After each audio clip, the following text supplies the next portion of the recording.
bien sûr sur le terrain. On gère quotidiennement les réunions de crise avec toutes les équipes concernées, notamment par système de visio, et donc on prend toutes les décisions nécessaires. Et puis il y a bien sûr toutes les équipes de soignants qui sont auprès des malades, je dirais comme d'habitude, avec simplement les précautions nécessaires pour éviter de faire rentrer, si possible, le virus dans l'ICM. Le gros problème de cette infection virale, c'est qu'elle est souvent asymptomatique tout en étant contaminante. Et donc, nous prenons le maximum de précautions, c'est-à-dire que tous les patients qui doivent venir à l'ICM sont appelés la veille pour dépister, avec un questionnaire, pour dépister des symptômes, éventuellement des symptômes même faibles et inauguraux, pour éviter de le faire rentrer dans l'ICM si on suspecte une infection. Et à chaque fois qu'on va le suspecter, on va les dépister. Et puis, à l'entrée de l'ICM, il y a un filtrage du personnel et des patients avec prise de température systématique, là aussi pour avoir un garde-fou supplémentaire. Il n'empêche qu'avec toutes ces précautions, on a forcément des patients qui sont contaminés et que l'on doit traiter notamment par radiothérapie à chaque fois que c'est indispensable. Et donc pour cela, on prend des mesures particulières en fin de journée avec des protections de façon à ne pas faire de perte de chance à ces patients, même s'ils sont infectés ou suspects vis-à-vis de leur tumeur cancéreuse. Nous avons transformé 4 de nos 8 lits de soins continus en lits de réanimation, de façon à pouvoir aider le CHU s'il y a besoin de prendre des patients en réanimation non infectés, non Covid, pour décharger la réanimation du CHU. On espère ne pas être dans la situation où on sera obligé de prendre des patients en réanimation contaminés par le Covid si toutes les autres structures étaient complètement saturées. Mais on espère que ce ne sera pas le cas dans la région. C'est vrai qu'au tout début, on a été assez inquiet sur le manque de masques. Et d'ailleurs, il y a eu un grand élan de générosité de toute la population qui nous a offert énormément de masques fabriqués en tissu.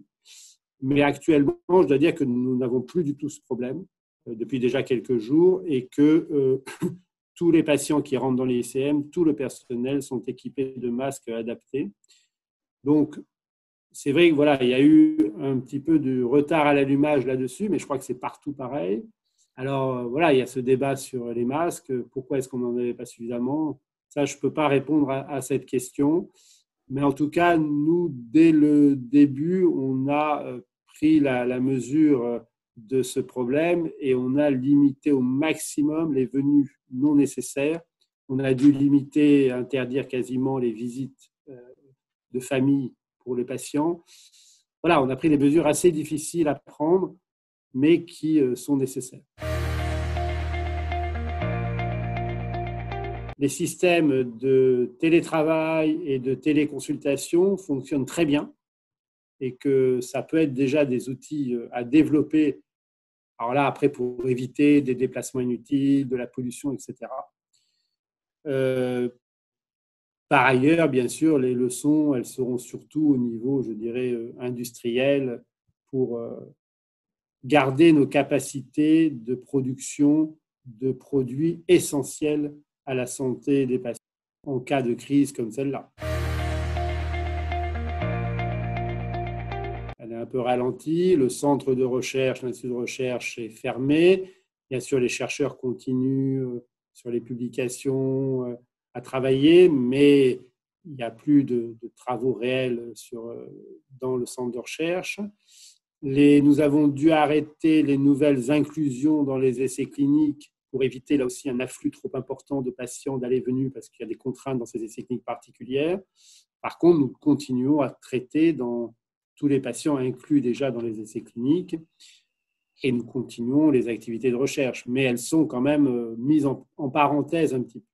Par contre, nous participons à des études de recherche, notamment épidémiologiques, sur les problématiques d'infection au Covid chez les patients atteints de cancer. Le message principal, c'est de dire qu'on est totalement organisé avec le CHU, avec l'ensemble des partenaires privés, l'ARS. Nous, notre rôle, c'est d'éviter toute perte de chance d'un patient qui est atteint de cancer.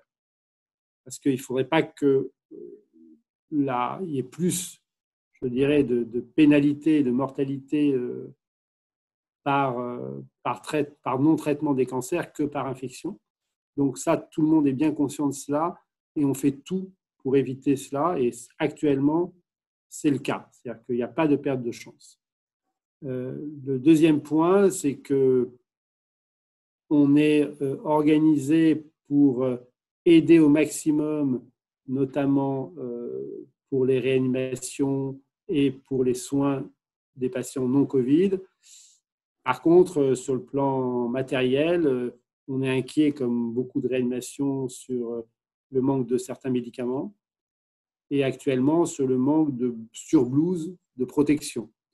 Et ça, c'est un problème national et on est impacté, comme tout le monde, par cette pénurie qu'on espère devoir se résoudre rapidement. Le dernier point, c'est qu'on attend avec impatience aussi les tests sérologiques pour détecter les personnes qui sont immunisées ou non au niveau des anticorps de l'infection virale, de façon, lorsqu'il y aura une reprise d'activité, de pouvoir être efficace sur le confinement nécessaire de certains et pas d'autres.